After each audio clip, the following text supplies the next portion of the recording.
Alors bonjour, ici Carl Bruneau au TVC 22 et bienvenue à cette chronique communautaire. Comme nous le savons tous, le prix du panier d'épicerie a monté en flèche en 2015, surtout les fruits et les légumes. C'est donc pour ça que je me suis posé la question suivante. Est-il possible de savourer mes fruits et légumes préférés sans avoir besoin d'hypothéquer mon chien? C'est donc pour ça que je me suis mis à faire des recherches et j'ai tombé sur l'initiative de la boîte verte. Alors c'est pour ça que nous avons avec nous aujourd'hui Lisanne Trudeau, qui est gestionnaire de programme au Bureau de santé de l'Est ontarien. Alors bonjour Lisanne. Bonjour Carl. Ça va bien? Ça va bien, merci. Merci d'avoir pris du temps de votre journée pour venir répondre aux questions. Mon plaisir. Alors, c'est quoi l'initiative de la boîte verte? L'initiative de la boîte verte, c'est un programme communautaire, donc on a plusieurs partenaires qui sont impliqués à ce niveau-là. Et c'est un programme où les gens peuvent acheter une boîte, dépendant des régions. Alors, si on va dans la majorité de nos régions, on a tous des boîtes à 10 mais il y a aussi à Hawkesbury et à Cornwall où on peut acheter aussi une boîte de 15 Et à l'intérieur de la boîte, dépendant le prix du marché, évidemment, il va y avoir des fruits et des légumes différents. Alors, c'est une belle initiative puisque ça implique de donner des bons fruits et des bons légumes aux gens un petit peu moins cher que le prix du marché, évidemment, c'est ce qu'on recherche, mais aussi de leur donner peut-être l'opportunité d'essayer des fruits et des légumes peut-être un petit peu différents. Alors, c'est pourquoi et quand que ça a été fondé, ça? En fait, la première boîte verte qu'on a commencé dans nos régions, c'est à Cornwall en 2007, en octobre, si je ne me trompe pas. Et de là, on est reparti, je te dirais, en 2009, où on a commencé à les implanter un petit peu partout. Et même encore aujourd'hui, il y a des nouvelles boîtes vertes qui naissent un petit peu partout dans la région. On vient tout juste de commencer un programme dans South Dundas. On en avait une dans North Dundas, mais là, on en a une dans South Dundas qui vient de tout juste commencer le dernier mois. Et c'est assez impressionnant de voir le nombre, des fois, de boîtes vertes qu'on réussit à vendre pour les gens. En fait, ils doivent payer, là. Mais c'est assez spectaculaire de voir comment ça peut bien aller. Au moins, on voit qu'il y a du progrès. Il y a plus de gens qui la trouvent. Puis, Exactement. Puis, tu vois, depuis le mois de mars l'an dernier, on a fait un site web et ça, je pense que ça a aussi généré beaucoup de clientèle pour les gens où ils peuvent avoir accès aux différentes boîtes vertes dans nos 5 comtés. Et à ce moment-là, ils peuvent s'y référer pour savoir c'est quand les dates de livraison des produits, c'est quand ils doivent faire l'achat de leur boîte, et etc. Ouais, c'est là, c'est sur le site que je voulais trouver. Ah, excellent! Bon, alors, parfait, c'est merveilleux, ça, on est content de l'apprendre. Bon marketing. Merci. Alors, c'est qui l'a fondé, puis c'est où son origine? C'est ça. L'origine est à Cornwall, comme je te le disais tout à l'heure.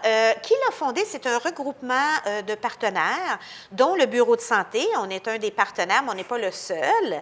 Il y a, par exemple, le Centre de santé communautaire de l'Estrie, où ils ont un site à Cornwall, la ville de Cornwall, aussi des gens un petit peu plus communautaires, alors des groupes de bénévoles et tout ça, qui ont voulu se mettre ensemble pour permettre à la population d'avoir des légumes et des fruits à meilleur prix. Étant donné qu'on sait que souvent, un panier d'épicerie peut être assez cher, nous, on le sait parce que chaque année, on fait un peu, si tu veux, on va voir dans des épiceries dans nos régions. Ça, c'est un protocole qui nous vient du ministère de la Santé où on doit aller voir comment coûte un panier d'épicerie moyen. L'année dernière, pour un panier d'épicerie pour 4 personnes, ça coûtait 191,76 et ça a augmenté depuis l'année dernière. Alors, ça augmente d'année en année, on le sait très bien, là. Donc, on se disait qu'avec une initiative comme la boîte verte, bien, ça peut aider les gens à peut-être combler le manque de légumes et de fruits parce qu'on sait que souvent, c'est quelque chose qui est problématique chez les gens. Ils n'en mangent pas suffisamment pour leur santé. Alors, on se disait, mais ça, c'est peut-être un bon moyen. Je ne pourrais pas te dire, par contre, où ça a été fondé, la boîte verte. Je n'ai pas cette information-là, mais ça fait déjà là, depuis nous, 2007, qu'elle est instaurée à Cornwall. Puis ensuite, on a évolué là, dans nos 5 comtés. Comme vous disiez, il y a beaucoup de bénévoles qui s'occupent de ça, oui. Alors on peut voir que c'est vraiment quelque chose qui peut aider la population et que les gens y ont accord. Exactement, exactement. Tu vois, de façon normale, juste la journée de distribution, alors quand on reçoit nos légumes et nos fruits, qu'on les met dans les sacs, etc., on a besoin de facilement entre 7 à 10 bénévoles pour nous aider. Alors, c'est vraiment spectaculaire de voir comment les gens sont venus pour aider leurs concitoyens à avoir des bons légumes et des bons fruits. Mais on a toujours besoin d'aide, hein, des bénévoles, c'est quelque chose qu'on a toujours besoin d'avoir. Alors, s'il y a des gens qui sont intéressés, ils peuvent communiquer avec nous, là, il n'y a pas de problème, mais définitivement, les bénévoles qui sont là sont très précieux pour nous. Et justement, tu mentionnais le coût du panier d'épicerie, il monte. Mais depuis qu'il y a une grosse hausse cette année, y a-t-il plus de monde qui achète la boîte? Oui, je te dirais que depuis quelques mois, on a vu une hausse dans à peu près toutes les régions. De façon générale, je dirais que dans la région de Clarence-Rocklin, ici, on vend à peu près une centaine de boîtes. On a un site à Rocklin, un site à Bourget. Donc, dans ces deux endroits-là, ça varie. Hein? C'est entre une trentaine de boîtes à 50 par site, donc entre 60 à 100. Et déjà, ce mois-ci, il y en avait, je pense, une soixantaine. Là. Donc, les gens, tu vois que les gens recherchent des façons de sauver un petit peu de sous. Et ça, c'est un moyen pour avoir quand même des bons légumes et des bons fruits. L'intérêt, on voit qu'il augmente. Oui, là. oui, définitivement. Alors, si vous les prenez, vous, vos fruits et légumes, puis est-ce que vos fournisseurs, ils demandent plus vu qu'ils coûtent plus cher en magasin? En fait, oui, définitivement, le coût normal a augmenté. Ça, c'est certain, même pour nous, qu'on fait ça à but non lucratif, malheureusement, on n'a pas nécessairement des prix qui vont être faramineux. On a des meilleurs prix que d'acheter individuellement, c'est certain, parce qu'on achète en groupe. Alors, les fournisseurs varient d'un endroit à l'autre. Alors, pour la région de Clarence-Rocklin ici et les boîtes vertes dans la région de Prescott et Russell, sauf Hawkesbury, c'est avec Mike Dean's. Okay. Mais vu que Mike Dean's, maintenant, ont rapetissé un petit peu, là, je ne sais pas si vous saviez, ils ont certains magasins qui sont fermés maintenant, etc. Alors, avant ça, ils couvraient beaucoup plus grand. Ils avaient des camions qui permettaient d'apporter la nourriture à nos sites.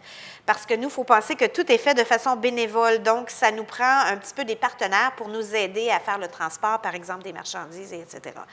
Mais dans la région ici, c'est avec Mike Dean's qu'on fait affaire. Dans la région, par exemple, de Cornwall, ils le font avec le Wholesale Grocers.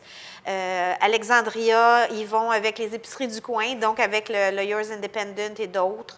Maintenant, avec Hawkesbury, on vient tout juste de commencer avec Freshco. Alors, on a différents partenaires dans différentes régions, dépendant de ce qui est disponible. Mais au moins, c'est quand même pas mal local. Oui, on essaie beaucoup d'avoir... Oui, puis ça, c'est important aussi, parce qu'on veut faire découvrir aussi aux gens des produits locaux. Donc, l'été, évidemment, on va aller chercher des producteurs locaux. L'année dernière, dans la boîte ici, on avait des pommes, on a eu du maïs, on a eu des fèves, on a eu... Alors, plusieurs produits locaux, qui est toujours aussi intéressant. Hein? On sait maintenant, avec l'esprit environnemental de tout le monde... Souvent, on aime mieux avoir des produits qui viennent plus près de chez nous que vraiment de loin. Alors, dans certaines autres boîtes, on va avoir des fois des fraises, dépendant les prix du marché, évidemment, parce que la boîte coûtant 10 c'est sûr que si, je ne sais pas, les céleris dernièrement étaient à 7 on n'a pas pu se permettre de mettre des céleris dans la boîte. Alors, on y va vraiment avec le prix du marché à ce moment-là. Alors, c'est rendu plus difficile de remplir une boîte à 10 Oui, ou... définitivement. Avant ça, on était capable de mettre facilement 10 à 12 fruits et légumes dans la boîte. Maintenant, comme le mois dernier, on a été capable d'en mettre 9. Alors, c'est sûr qu'il faut y aller avec les prix du marché. Mais on y va avec souvent, ça va être les produits de base, hein, pommes de terre, les oignons, les carottes, qui est des prix beaucoup moins élevés que d'autres produits qui peuvent être importés de d'autres endroits, du Mexique ou ailleurs. Alors, c'est sûr que tout le monde est affecté par le prix, mais c'est un moyen quand même d'avoir des bons aliments à un prix qui est plus adéquat là, pour les gens. Alors, comme vous êtes à but non lucratif, oui. C'est quoi vous faites avec les fonds? Êtes-vous autosuffisant? Oui, je te dirais que les gens qui nous donnent 10 vont avoir l'équivalent de 10 dans la boîte. Donc, on n'a pas de levée de fonds ou de choses comme ça. Souvent, s'il y a des sous qui vont rester, il y a certaines boîtes où ils vont garder peut-être 1 parce qu'ils ont du transport à payer, par exemple, ou pour pouvoir acheter des sacs ou des boîtes. Parce que dépendant des sites, il y en a que c'est des sacs, il y en a d'autres, ça va être dans des boîtes. Alors, bon, c'est sûr que de temps en temps, les sacs deviennent plus sales et tout ça, donc on va les jeter, puis on va en acheter des sacs, d'autres sacs ou des boîtes, dépendant comme à Cornwall, par exemple, à 15 là, c'est vraiment une boîte physique, là.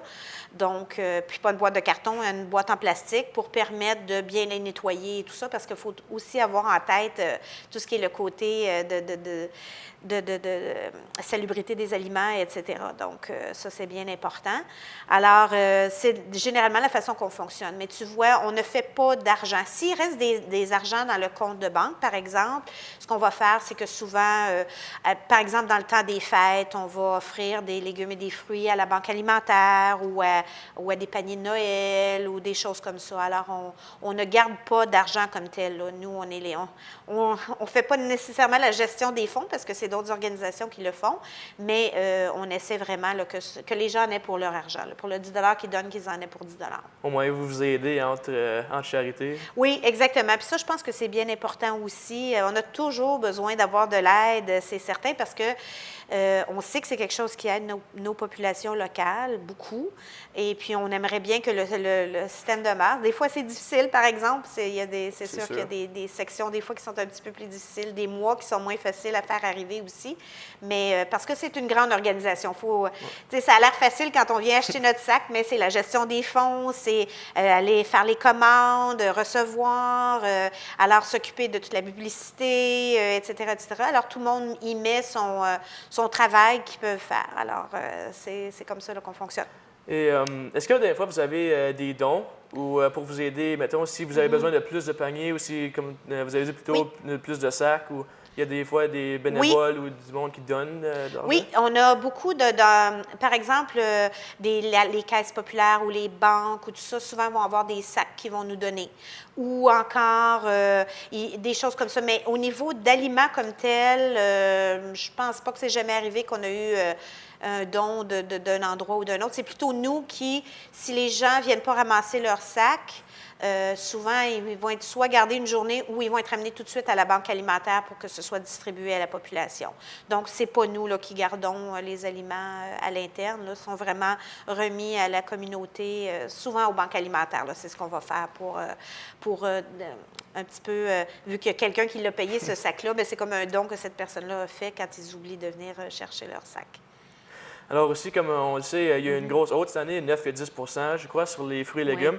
Oui. Est-ce que c'est quoi la cause de cette inflation-là? Puis est-ce que c'est normal? Est-ce qu'à chaque année, il y a une augmentation? Je dirais peut-être pas une augmentation aussi marquée. Cette année, c'est vraiment assez astronomique. Là, quand je disais tout à l'heure, le prix du pied de céleri qui était à 7 $ et tout ça. Je pense qu'il y a plusieurs facteurs qui vont faire ça. Premièrement, le transport.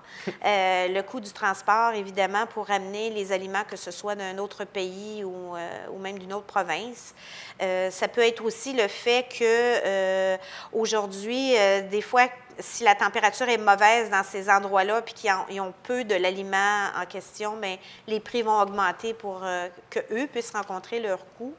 Juste l'inflation, le taux de la vie, le coût de la vie qui augmente de façon régulière et constante, ça, c'est certain que ça a un impact à ce niveau-là.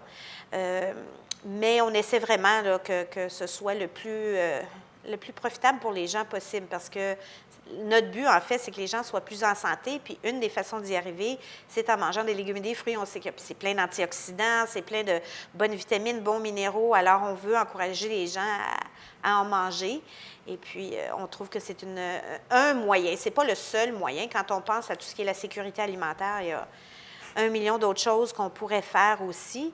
Mais avec la capacité que l'on a en ce moment au niveau de travail, heures d'humain, c'est déjà un gros travail qu'on a à faire.